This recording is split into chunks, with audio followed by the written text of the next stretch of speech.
कोकणातील आंबा काजू उत्पादक शेतकरी आता आर्थिक संकटात सापडलाय। राजू शेट्टी यांच्या नेतृत्वात याच विरोधात खरं तर आज मोर्चाचं आयोजन करण्यात आलंय। ओरस जिल्हाधिकारी कार्यालयावर मोर्चाचं आयोजन करण्यात आलंय। मोठ्या संख्येने आंदोलनात सहभागी व्हा, स्वाभिमानी शेतकरी संघटनेचे अध्यक्ष राजू शेट्टी यांनी हे आवाहन केलंय।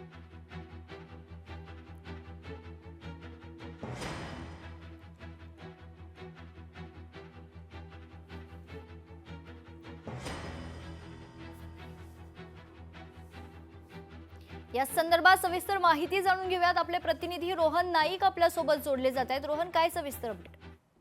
मेघना मॅडम, अतिशय महत्त्वाचा मोर्चा मानला जातोय। काजू आणि आंबा बागायतदार जे कोकणातले आहेत ते हवालदिल झाले आहेत।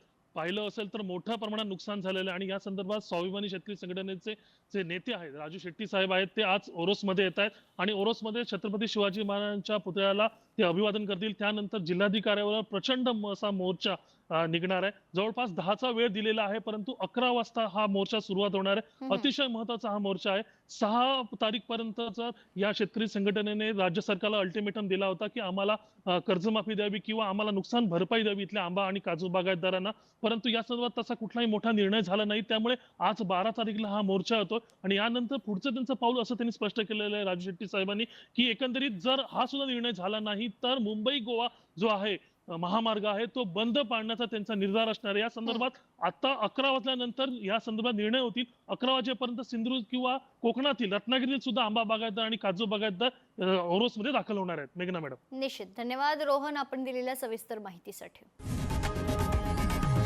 लोकशाही मराठी ऐका, पहा, जागरूक रहा।